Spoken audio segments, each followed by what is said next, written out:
Halo semuanya, welcome back to my channel. Jangan lupa untuk subscribe kalau kamu suka topik-topik tentang psikologi, kesehatan mental, ataupun life talk lainnya. Mari kita simak ini sebentar. Hei Cik, tahu yo, aku tuh selama di rumah yo, turunku gak jelas. Iso ngene, pagi aku tidur, besoknya malam, besoknya subuh. Bingung aku Cik, aku dimarahi ambek orang rumah, gak enak. Hatiku yo rasanya yo opo ngono lho. Piye lho Cik? Sama. Oh Cik, aku juga gitu Cik. Oh, lah yo apa yo? Bingung aku. Di rumah harus ngurus rumah, harus ngurus kerjaan yo, harus ngurus anak. Aduh, bingung aku Cik. Lah iya, piye? Gak tahu, Jeng. Aku ya dengar omongan mamamu dengan aku. Aku rasanya sebelum di rumah ya ngono. Maksudnya gini loh, yo akeh main game terus. Oh. Akhirnya aku sering main game. Besoknya gak bisa konsentrasi, Jeng. Gak main gak gini. Kamu? Aku kebanyakan belajar. Kamu lagi belajar, bukannya api aku. Yo capek, kebanyakan belajar iku. Apakah kalian pernah mengalami hal seperti itu? Hari-harimu rasanya tidak sehat. Terus harus bagaimana? Hari ini aku akan berbagi sebuah jurus untuk membuat pikiran kita lebih sehat. Jurusnya adalah The Healthy Mind Platter. aku belajar tentang The Healthy Mind Platter ini udah 2 kali. Yang pertama melalui workshop yang diadakan oleh Universitas Kristen Petra, bagian Pusat Konsultasi dan Pengembangan Pribadinya, kalau nggak salah ya. Dan itu tahun lalu. Lalu tahun ini, beberapa minggu yang lalu, aku ikut lagi sebuah webinar yang diadakan oleh Cipta Aliansi Edukasi atau CAE. Pembicaranya sama, yaitu Dr. Elis Arianto. Beliau adalah seorang dokter psikologi klinis dan juga play therapist yang tersertifikasi. Kalian bisa lihat di website ini untuk tahu lebih banyak tentang play therapy. Kita semua tahu untuk memiliki tubuh yang sehat, kita harus mengkonsumsi makanan-makanan yang sehat juga gitu. Ada kebutuhan nutrisi yang perlu dipenuhi setiap harinya. The US Department of Agriculture itu mereka merevisi bentuk piramid makanan menjadi bentuk yang lebih sesuai gitu. Ini untuk mengingatkan kita makanan apa saja sih yang harus ada supaya kita bisa hidup sehat. Layaknya tubuh yang memerlukan nutrisi harian, our mind, pikiran kita itu juga perlu nutrisi harian gitu. Aktivitas mental yang perlu kita penuhi setiap harinya supaya otak kita bekerja lebih optimal dan hidup kita jadi lebih sejahtera. Healthy Mind Platter ini disusun oleh 2 orang. Yang pertama adalah Dr. Daniel Siegel, seorang Executive Director of Mindsight Institute, juga Dr. David Rock, seorang Executive Director of the Neuro Leadership Institute. Mengapa hal ini jadi sangat penting gitu? Karena segala hal yang kita lakukan, aktivitas yang kita kerjakan, perasaan-perasaan yang kita alami, dan berbagai hal lainnya di dalam kehidupan kita itu sangat-sangat terkoneksi dengan otak kita. Termasuk juga hubungan kita dengan orang lain dan dunia luar di sekitar kita. Prihatinnya, di dunia yang kita tinggali sekarang ini, apalagi setelah marak yang namanya multitasking, itu kayaknya ada banyak sekali informasi yang harus kita proses di dalam otak kita gitu. Jadi sangat sulit untuk membagi atensi, membagi fokus perhatian kita ketika ada begitu banyak informasi. Dan rasanya tuh lama-lama pikiran kita, otak kita tuh overload dengan begitu banyaknya stimulus dari luar. Kalau kita mau membahas mengenai otak, strukturnya, cara kerjanya, kok bisa dia mempengaruhi berbagai aspek kehidupan kita, itu pembahasan yang sangat panjang, dan kalau kalian tertarik, aku akan bahas di video-video selanjutnya. Pada video kali ini, aku akan fokus kepada The Healthy Mind Platter-nya. Dalam bidang atau dalam dunia interpersonal neurobiology, aspek inti dari mind, bahkan hal penting untuk bisa mencapai healthy mind adalah integrasi. Integrasi itu berarti koneksi, penghubungan, linkage dari berbagai komponen, bagian dalam sebuah sistem. Sistem apa yang dimaksud? banyak gitu. Kalau kita mau bahas misalnya sistem di dalam tubuh kita, berarti koneksi antara bagian tubuh kita di bagian atas juga bagian bawah. Misalnya otak dengan berbagai organ-organ kita dan lain-lain. Sistem juga bisa dilihat sebagai hubungan kita dengan keluarga kita, dengan komunitas gitu. Kunci dari healthy mind adalah integrasi. The healthy mind platter ini disusun agar kita bisa memaksimalkan gitu fokus perhatian kita untuk memperkuat integrasi baik dengan diri kita sendiri maupun diri kita dengan orang lain di luar kita. Sekarang kita langsung aja melihat gambar piring di sebelah ini. Di dalam piring itu ada 7 hal penting, 7 aktivitas mental yang esensial yang harus kita lakukan setiap harinya supaya otak kita lebih optimal dan kita lebih sejahtera. Apa saja aktivitasnya, kita bahas satu-satu. Perlu diingat, walaupun aku menyebutkannya satu persatu, bukan berarti yang aku sebutkan pertama itu lebih penting daripada yang lain. Semuanya sama-sama penting. Oke? Yang pertama adalah sleep time. Sleep time itu apa? Ya, waktu tidur. Kenapa kita perlu tidur? Karena ketika kita istirahat, di otak kita itu sedang mengumpulkan nih semua informasi yang kita pelajari itu dan diperkuat. Jadi yang namanya tidur itu sangat-sangat penting.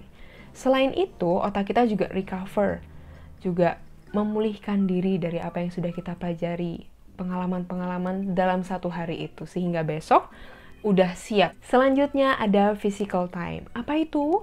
Physical time adalah waktu kita menggerakkan tubuh kita secara fisik. Kalau bisa diusahakan itu benar-benar olahraga yang waktunya khusus untuk olahraga. Misalnya nge-gym, atau kalau kita lagi dari rumah pakai video YouTube gitu kan, ada banyak ya untuk kita olahraga. Atau ya jalan-jalan di dalam rumah. Pokoknya aktivitas yang melibatkan fisik kita.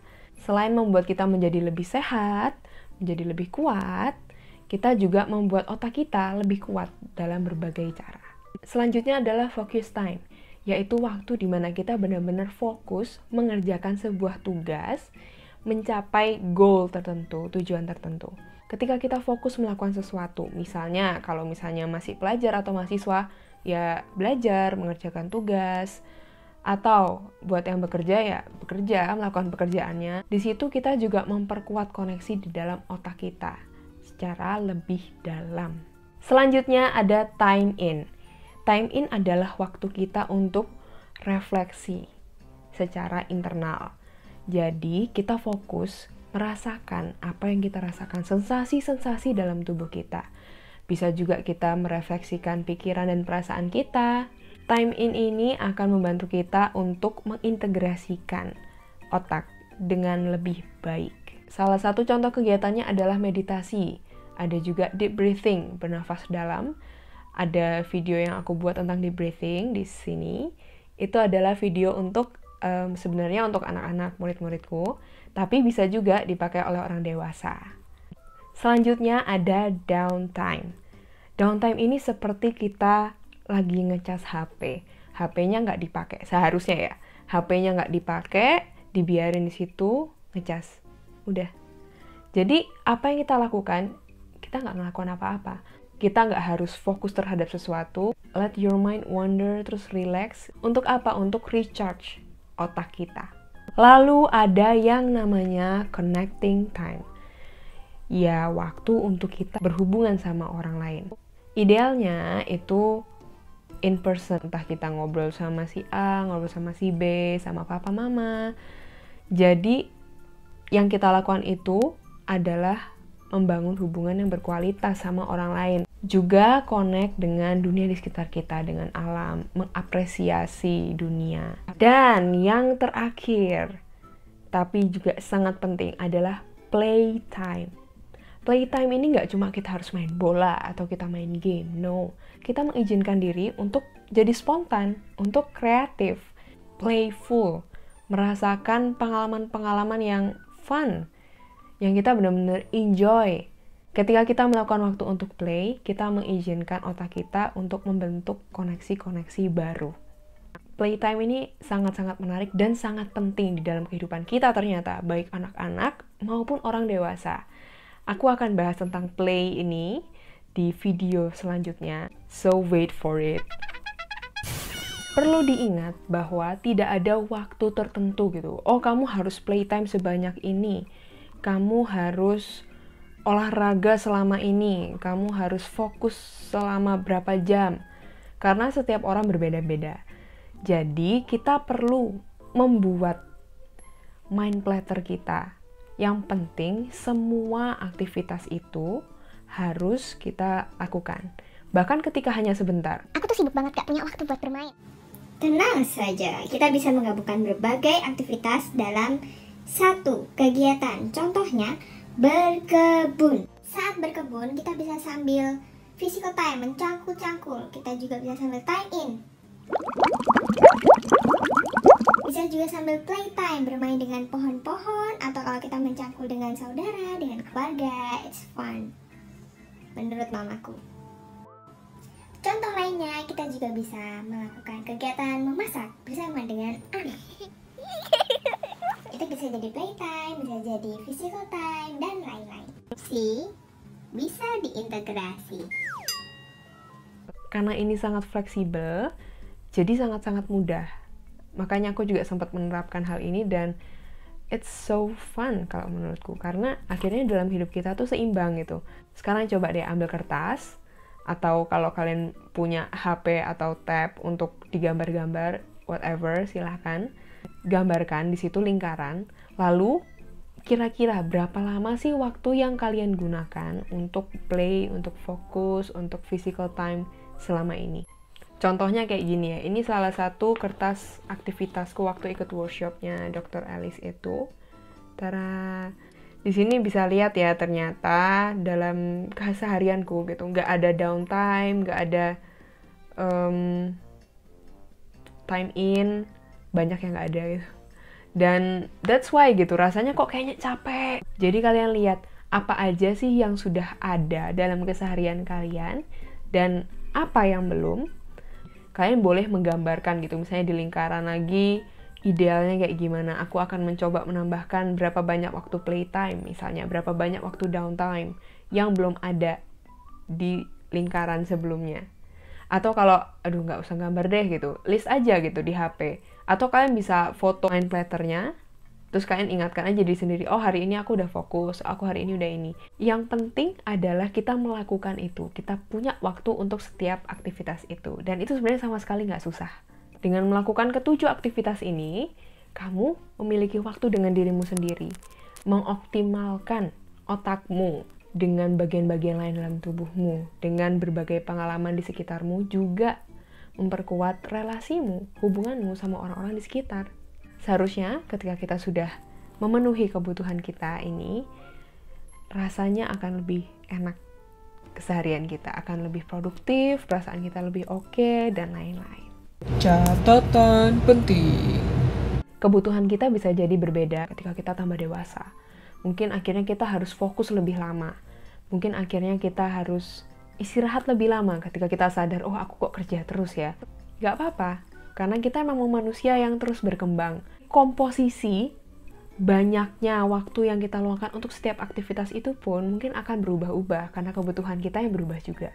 Carilah komposisi yang membuatmu paling sejahtera. Durasi melakukan aktivitas-aktivitas itu yang paling pas untuk kamu. Ingat ya, setiap hari harus ada. Jangan sampai satu hari aku fokus 24 jam, setelah itu aku tidur 24 jam. It's not healthy. Usahakan ada setiap aktivitas itu setiap harinya, walaupun hanya sebentar. Ada kalanya ketika kita akhirnya balik lagi ke siklus yang dulu gitu. Dan mungkin akan merasa sangat, Aduh, kok aku gini lagi sih? Gak bisa aku.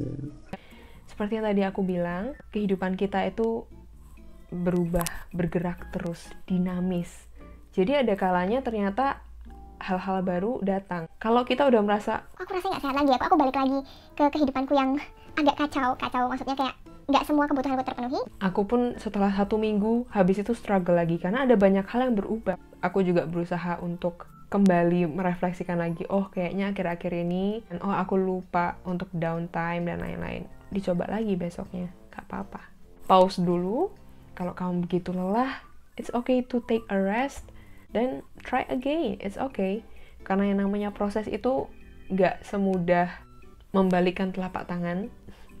Kadang-kadang kita berhasil, kadang-kadang kita jatuh lagi, because that's life. Take your time, don't give up, and try again. Ini salah satu moto yang aku ingat dari SD, guruku kasih tahu, dan itu nempel banget di otakku. That's all for today's video. Aku harap video ini berguna. Kalau menurutmu video ini penting dan bermanfaat, silahkan share, bagikan kepada teman-temanmu, kepada keluargamu yang menurutmu membutuhkan. Jangan lupa like dan subscribe. Komen kalau kalian punya ide-ide selanjutnya nih. Apa aja sih yang harus aku bahas di videoku selanjutnya. Juga kalau kalian punya pertanyaan atau kalian udah coba dan mau sharing tentang apa yang sudah terjadi dalam kehidupan kalian selama mencoba The Healthy Mind Platter ini, silahkan komen. See you in the next videos. Bye!